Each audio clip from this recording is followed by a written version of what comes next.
people like me. You need people like me so you can point your fingers and say, that's the bad guy. That's the bad guy. That's the bad guy. That's the bad guy. That's the bad guy.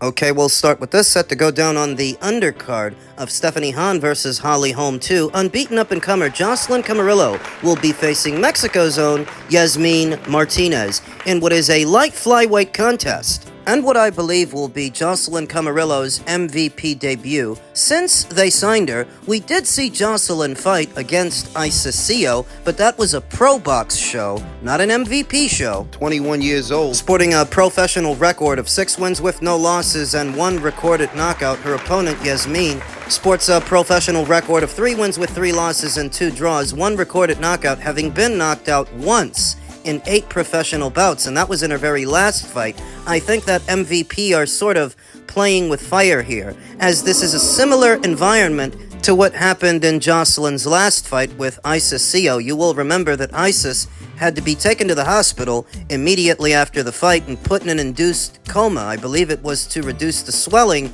in her head due to all the punches that she took at the hands of Jocelyn. She was a Mexican fighter, like Yasmin is a Mexican fighter, and she was coming off a knockout loss the same way that Yasmin is coming off a knockout loss. So, the potential is there for the same thing to happen. Let's just hope that it doesn't. Last in action, earlier this year in February, against France's own Lauren Brancayer, where she suffered an 8th round TKO stoppage. Before that, she drew with Perla Basaldua. And now she's fighting Jocelyn in a light flyweight contest scheduled for 6 rounds. It just so happens that MVP has both reigning champions at light flyweight under contract. They've got Evelyn Bermudez and they've got Lourdes Juarez, both of which have fights scheduled for MVP shows. So it would seem that MVP has a lot going on in the light flyweight division, not exclusive to their champions. They also have unbeaten up-and-comer Jocelyn Camarillo, who's a fan-friendly fighter with a fan-friendly style and a knockout punch. Last in action earlier this year in March against Tszyu, which we talked about, and in the previous year she fought 2 times, once in May, then again in August. The fight that she's about to have will be her 2nd fight of this calendar year towards the end of this month, leaving plenty of time for her to fight again towards the end of the summer and maybe one more time in the winter, provided that MVP has the dates. Now, Jocelyn is a ways out from fighting for an alphabet title at just 21 years old with only 6 professional bouts and both champions being so much more experienced and mature than she is. I don't expect Jocelyn to fight for a title anytime inside of 12 months. It just wouldn't make sense. She shouldn't, not unless you want to set her up to fail. You notice that they like to rush things a little bit more with the girls than they do with the guys, but if you want to give this fighter the best chance of building her brand, and not just building her brand, but winning a title and being able to defend it, you don't rush her into a world title opportunity. Even if you have both champions under contract, I would give Jocelyn at least another 1.5 years before she starts thinking about fighting for a title. What she has to do now is develop and fight in developmental fights. Developmental fights like this one is, I expect Jocelyn to win. It's just a question of how. Does she finish this fight like she finished the last one, or did that leave her shell-shocked and afraid of her own power? We'll see. Elsewhere in the world of boxing, reacting to this weekend's cruiserweight title fight between David Benavidez and Zurdo Ramirez and Jai Opetaia's expressed desire to face the winner, Dan Canastota of CompuBox said, Jai Opetaia made a mistake signing with Zuffa, the company that's declared war against the sanctioning bodies. The IBF has already stripped him. It wasn't for life-changing money and will only complicate future big fights. I'm not saying a Benavidez-Opetaia fight is impossible, but there are roadblocks at the moment. To which a Twitter user who goes by the name Jorge Perez responded, why are we acting like Dana didn't say Zuffa fighters can fight on ring cards? And David Benavidez has been on plenty of ring cards. Legit No excuses. Yeah, that's where he fought Anthony Yard on one of Turkey LL Sheik's shows. Why are people pretending that David Benavidez is being asked to go to Paramount Plus and box for a Zuffa belt? Nobody's asking him to do that. You know, that's what he said. That he doesn't want to go over there to Paramount to Zuffa, and he doesn't want to box for a Zuffa belt. You don't have to. You're not a Zuffa fighter. What you can box for is Jai Opetaia's Ring Magazine title and lineal status. Or does all of a sudden that not matter anymore? The Ring Magazine belt, the most coveted title in all of boxing, and coincidentally, the hardest to come by, because to get it, you gotta fight somebody who's really good. In this instance, the division's number one. And he doesn't want to do that. Adding to the conversation, D. Styles, friend of the channel, who said, "You cover boxing for a living, and this is your take? You didn't seem to give a fuck about Jai when Matchroom didn't re-sign him, and Eddie dragged his name in the mud, saying he bled money with him. I didn't see Golden Boy offering him anything. No one was signing him. The guy made no money for his first 17 fights. You didn't care. The guy broke his jaw. To win the IBF title he got stripped of. He won it back. He broke no rules. And instead of getting on IBF, you get on him.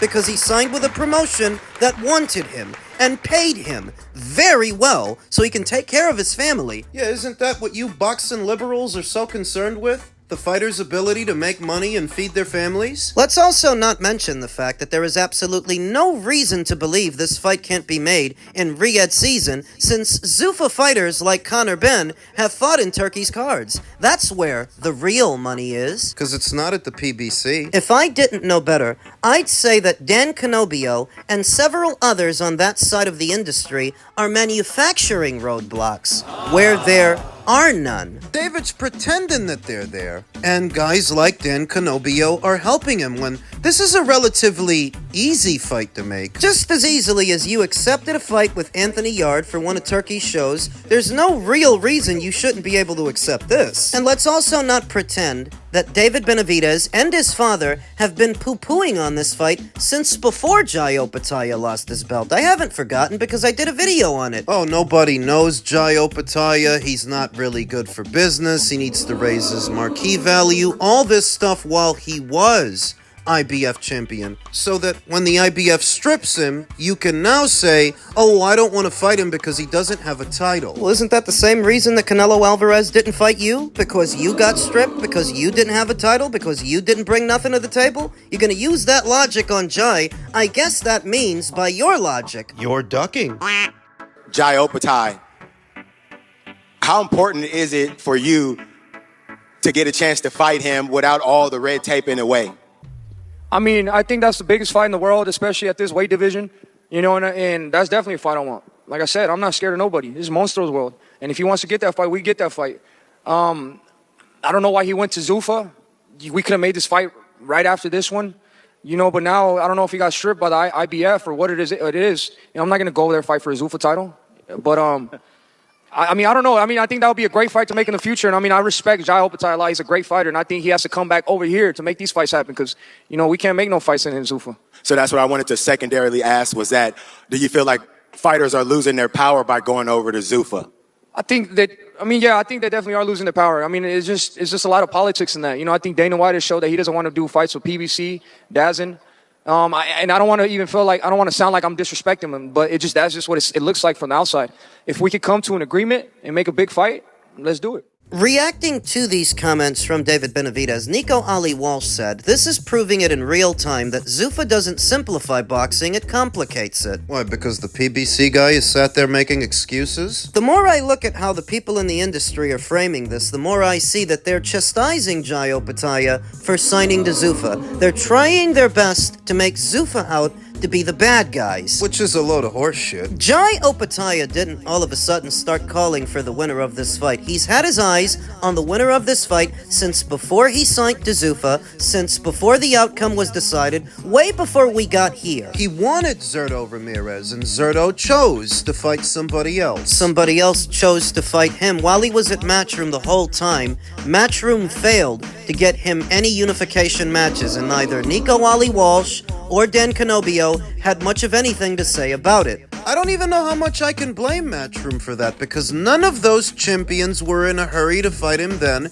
and David Benavidez isn't in a hurry to fight him now. But you want to make it about him signing to Zuffa, seemingly castigating him for going over there. What was the alternative? Matchroom didn't offer to re-sign him. And none of the other promoters offered him a deal. What was he supposed to do? Gamble on free agency, staying out there in the wilderness? When he was IBF champion and he was with a major promotional outfit, these guys didn't want to touch him then. Much less if he were a free agent, and that's what you advise? You want to sit up there in Congress with your box of Kleenex claiming to care so much about the fighters and the fighters' well-being, you don't seem to care about Jai's, and how is he supposed to feed his family? Boxing liberals, man, because if there's one thing liberals are good for, it's performative activism. Activism with no substance. Like what you see from Nico. Nico, who says the segregation of the sport has already started. Yeah, you fucking jackass, and it didn't start with Zuffa. Or were you living under a rock during the Cold War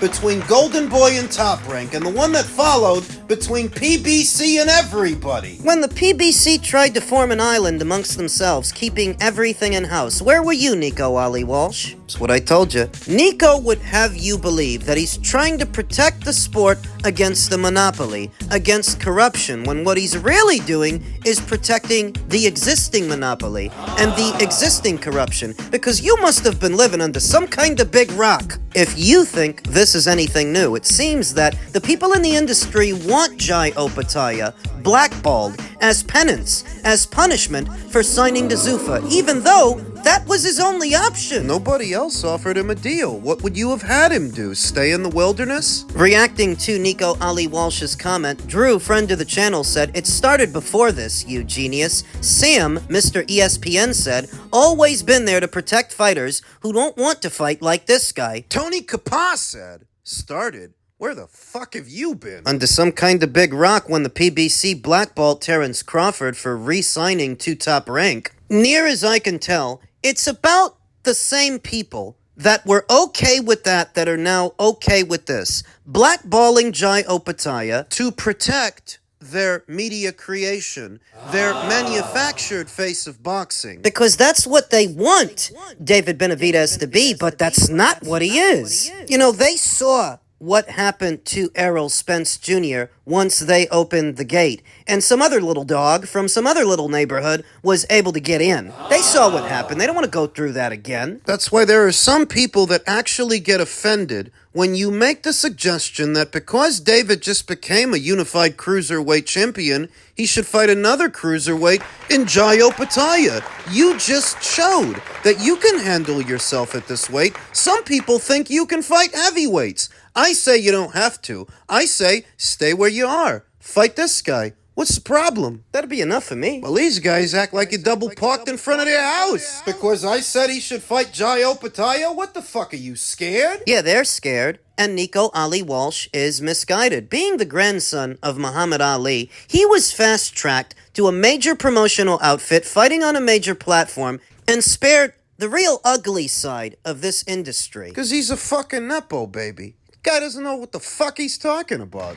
Wants to pretend that he's this advocate for the fighters and what's best for them while castigating Jai Opetaia for doing what was best for him. Dan Canobio, too, claiming that it wasn't even for life-altering money. It was literally for more than he was making at Matchroom. If you cared so much about his bank account and so much about the fighters, why didn't you say anything then? Because it's all fake. These guys are all phony baloney performative activists. Boxing's equivalent of a liberal. Just think of every disgusting, obnoxious, blue-haired, pear-shaped white woman With a septum ring. That's basically these guys. In men's junior middleweight news, Jermel Charlo explains Spence vs. Tszyu prediction. Spence is coming off of a devastating 9th-round knockout loss to Terrence Crawford on July of 2023, is scheduled to now face Tszyu on July 26th, a yet-to-be-determined site in Australia. Charlo doesn't like the opponent nor the location for Spence, Tszyu's home country. "I think Tszyu is going to win that fight," Charlo said on the Last Stand podcast. because it's happening in Australia? Among other things, there really is a lot working against Errol Spence Jr. here, but in some ways, so is Charlo, who's not bosom buddies with the big fish. anymore. Tszyu, former WBO junior middleweight champion, hasn't had much success in recent years. He's batting .500 in his last 6, losing 3 of 4 in 2024 and 2025, including knockout setbacks against Bakram Murtazaliev and Sebastian Fundora, before bouncing back to win 2 straight against unbeaten but unheralded opposition. Which is still more than Errol's done in the last 3 years. Spence, meanwhile, has taken plenty of time to rejuvenate away from the public eye. He's also moved on from the longtime trainer Derek James, deciding to now work with Ronnie Shields. All of this plays a factor for Charlo when breaking their fight down. For years, the pair worked in tandem under James's watchful guidance, and the former ring and undisputed junior middleweight champion is closer than most. While it may seem like he's taking a shot at Spence, giving their fractured relationship, he counters he's looking at things with an unbiased lens. When I'm going by the styles of the fights and being realistic, he's going over there to Australia. The odds ain't in his hands, Charlo said. Errol's gonna be coming in and don't really move his head. Tim throws haymakers. All of his shots are, I see Tszyu winning this fight, plain and simple. Ouch. Should we really view this assessment as being impartial, it being that Jermell has had a falling out with Errol? It affects him too, because he wants the winner of the fight, but if the prediction sticks and it happens the way he says it happens, he may have to go to Australia, because the only way that a fight between him and Tim is a money fight is if you do it down there. Why do you think Errol's going down there? It's also important to note that it's not actually a junior middleweight fight, because it's being fought at a catch weight of 158, and anything north of 154, even an ounce, makes it a middleweight contest, not a junior middleweight contest. Jermell eyeing the winner of that fight basically confirms what I thought, that if and when this guy comes back, he's likely going to come back as a middleweight, not a junior middleweight, because he hasn't made that weight in over 4 years. How do you think he feels about flying? I don't know, but if Tszyu wins, he's gonna have to, because in Australia, that's the only place, that's the only way a fight between him and Tim is a big money fight. Now, if he's wrong and Errol wins, you can sell Spence versus Charlo in Texas. If Errol emerges triumphant, so far from home, gets himself back in the winner's bracket, and comes back to America, you could do a fight between him and Jermell here in the United States, in Texas, maybe at Jerry's house. But it's gonna take something special from Errol to really convince people that he's still got it, and he's got more to give the sport of boxing, and that a fight between him and Jermell is actually worth making, because they would undoubtedly bill it as a pay-per-view. Sort of an enigma as to why Errol is coming back at all. I can only deduce that it's gotta be for the money. He's being forced out of retirement by the bill collectors and by the taxman, who are always right around the corner. At the kickoff press conference for the Tszyu fight, he literally said he's got 1 foot halfway out the door. So that doesn't give me the impression he's back for legacy, or to fight for anybody's titles. And if he's not back for that, what the hell else could be motivating him? Money. He needs the money. Why else would he be going to Australia? It's a genuinely intriguing fight, albeit for the wrong reasons, and I don't know what, if anything, Errol Spence Jr. has left.